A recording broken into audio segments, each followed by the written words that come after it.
There is a river most people have never thought about, sitting in the middle of a country most people couldn't find on a map, holding inside it more untapped energy than any other place on the planet. And right now, the world's most powerful nations are fighting over who gets to control it, not with armies, with engineering contracts, financing agreements, and the quiet language of infrastructure deals that most people never hear about until it's too late. By the end of this video, you are going to understand exactly why the Congo River might be the most strategically important stretch of water on Earth, why the dam that was supposed to change everything is still not built after 6 decades of trying, why China just walked away from it, and why that exit might matter more than if they had stayed. If that already has your attention, hit a quick like and subscribe because this story is not finished, and you are going to want to follow where it goes. Let's start with a number, 40.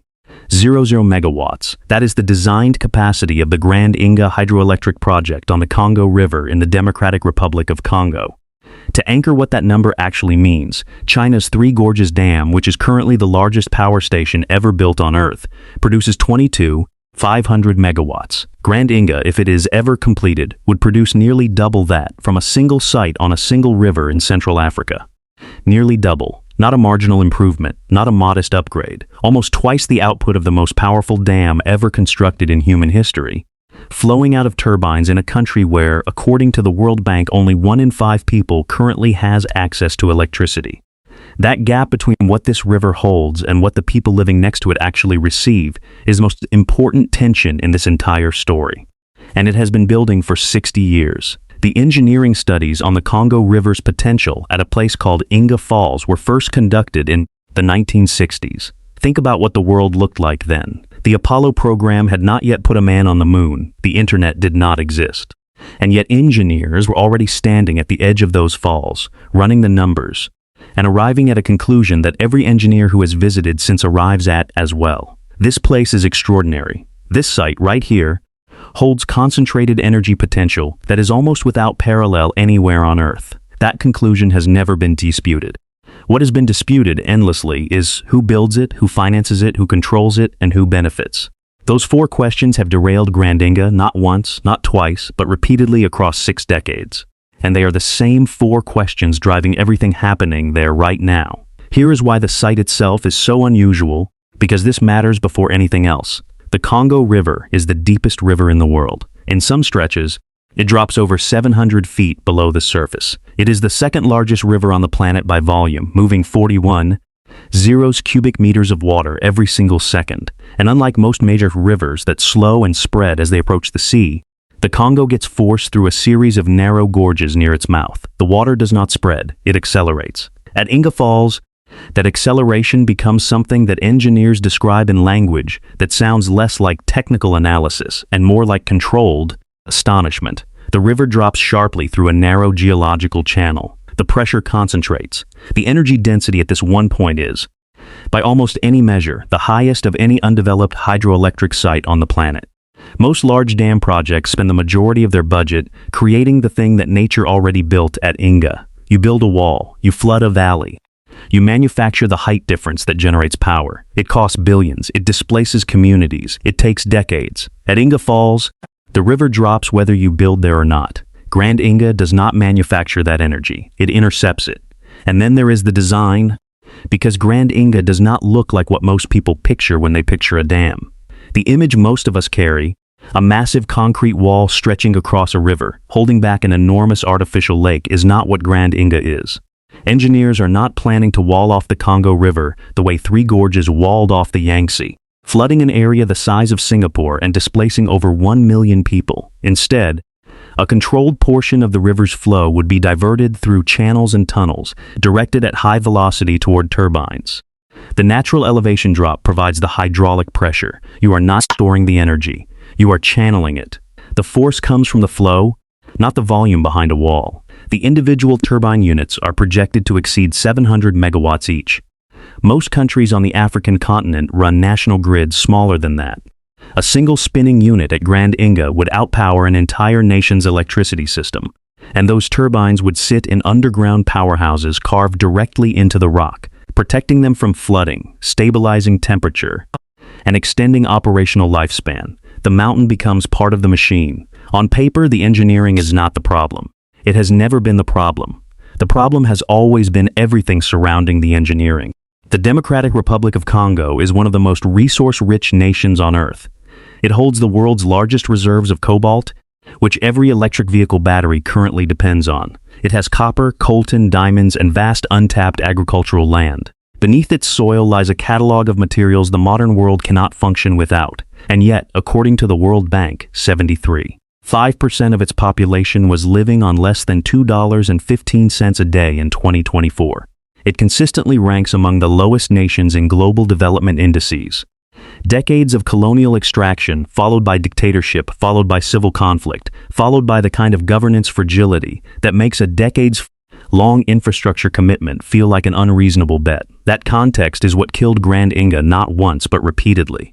The two smaller dams that already exist at Inga, built in the 1970s and 1980s, tell the story clearly. Together they have a combined capacity of around 1,775 megawatts. They now operate, according to multiple reports, at only around 80% of even that reduced capacity, dragged down by maintenance backlogs, equipment failures, and chronic underinvestment.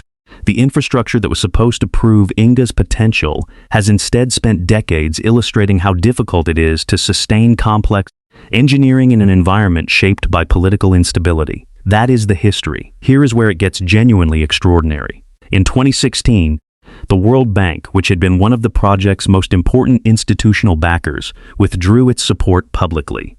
The reasons cited included governance concerns and serious questions about whether electricity generated at Grand Inga would reach the people who needed it most, or whether it would flow primarily to industrial mining operations and export customers, while the Congolese population stayed in the dark. That withdrawal created a vacuum. Vacuums in geopolitics do not stay empty, and the one country that moved decisively into that space was China.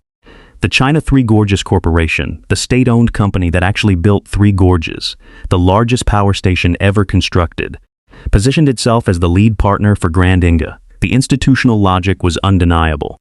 You cannot hire the knowledge of how to build the world's largest dam from a country that has never attempted anything close to it. That knowledge lives in the people and decisions of the organization that actually did it. China Three Gorges had that knowledge. No one else did. Chinese firms were not showing up as hired contractors who leave when the last turbine is installed. They were positioning for something longer, a role that extends through construction into decades of maintenance contracts, operational oversight, and grid management. When a country builds your power station and helps finance it, the relationship does not end at the ribbon cutting. It continues through every upgrade, every repair call, every expansion decision for the next several decades. China was not building a dam. China was building a permanent seat at the table of Africa's energy future. Except that is not how it ended. In January 2025, the BBC reported that the China Three Gorges Corporation had withdrawn from the Grand Inga project entirely. The stated reason, according to sources speaking on condition of anonymity, was frustration with the way DRC President Tshisekedi was handling the project. No official statement was released. No clean explanation was given. Just a quiet exit from the biggest infrastructure opportunity on the continent. And the exit of the one organization on Earth with proven experience building a dam at this scale raised an obvious and uncomfortable question. If the company that built the world's largest dam walked away, what does that tell you about the difficulty of what is being attempted here? The answer is not simple. It is not that Grand Inga is impossible. The engineering has never been the obstacle. The obstacle is everything the engineering depends on: a stable long-term governance framework, reliable financing structures, credible off-taker agreements, and the political will to hold all of it together across a construction timeline that, by current projections, would span a decade or more. China's departure did not kill the project, but it removed the one player who had demonstrated at actual scale that they could build something like this and make it run. What happened next is where the story changes again, because the World Bank, the same institution that walked away in 2016, walked back in. In June 2025, the World Bank Board of Executive Directors approved a $250 million credit as the first phase of a $1 billion Inga 3 development program. Not for Grand Inga in full, but for Inga 3, the next planned phase of development at the site, which on its own would generate between 800 and 11,000 megawatts depending on final engineering specifications. The World Bank's press release described it as a multi-phase approach to the foundations for the sustainable development of Inga 3, starting with investments in local communities, infrastructure and jobs. Around 1.2 million people in surrounding communities are expected to benefit from improved access to clean water, electricity, and roads as part of the preparation phase. The African Development Bank is also involved. Japan signed a memorandum of understanding to provide technical assistance in April 2025, and in 2024, General Electric signed a $1 billion deal with the DRC government to rehabilitate the existing Inga 1 and Inga 2 dams and explore collaboration on Inga 3. Construction of Inga 3 itself, if financial close is achieved, is now projected to take 8 to 10 years, with operation potentially beginning by the mid-2030s. South Africa has indicated willingness to purchase approximately 2.5 gigawatts of the output. Nigeria is interested in 3 gigawatts. The Congolese mining sector has expressed interest in 1.3 gigawatts. The buyers are real. The power purchase interest is real. The river has not moved. And yet the most important question is still the one that has never been answered cleanly in 60 years of trying. Not whether this dam can physically be built. Not whether the river can produce 40,000 megawatts. Not whether Africa needs the electricity. Those answers are all yes, obviously yes. The same yes that engineers arrived at in the 1960s when they stood at Inga Falls and did the math. The question is who controls what gets built, who it serves first, and what dependencies it creates on the way. The International Energy Agency estimates that roughly 600 million people in sub-Saharan Africa still lack access to reliable electricity. Grand Inga fully developed could change that equation permanently. But every major infrastructure project in history has also created new power dynamics alongside the power it delivers. The country that builds the transmission lines decides which cities get connected first. The institution that finances the project shapes the terms under which the power gets priced and sold. The engineering firm that installs the turbines becomes indispensable the day one of them breaks down. None of that is conspiracy. It is just how infrastructure works. And it is why Grand Inga is not simply an engineering story, an African development story, or a Chinese geopolitics story. It is all three simultaneously, which is what makes it genuinely difficult to look at straight. Here is what the next decade actually looks like from where things stand today. Inga 3 is now moving through preparation with World Bank support. Construction could realistically begin by 2026, with electricity flowing potentially by 2032 or 2033 if timelines hold. Grand Inga in its full 40,000 megawatt form remains a vision rather than a project with a defined path to completion. China is no longer the anchor partner it once appeared to be, though other Chinese entities may still be involved in future phases. The field is open in a way it has not been for over a decade, and the DRC government itself has started pitching the site in new directions entirely.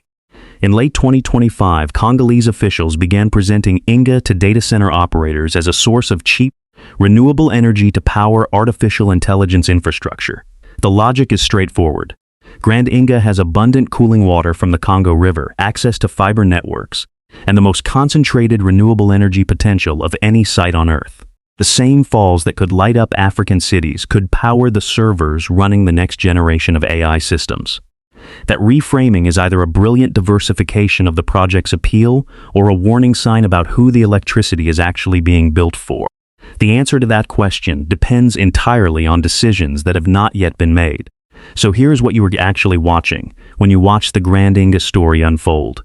You are watching the oldest tension in development economics play out at continental scale, a place with extraordinary resources, a population that needs what those resources could provide, and a rotating cast of powerful outside institutions, some well-intentioned, some self-interested, most both simultaneously, trying to build something enormous in a political environment that has defeated every previous attempt.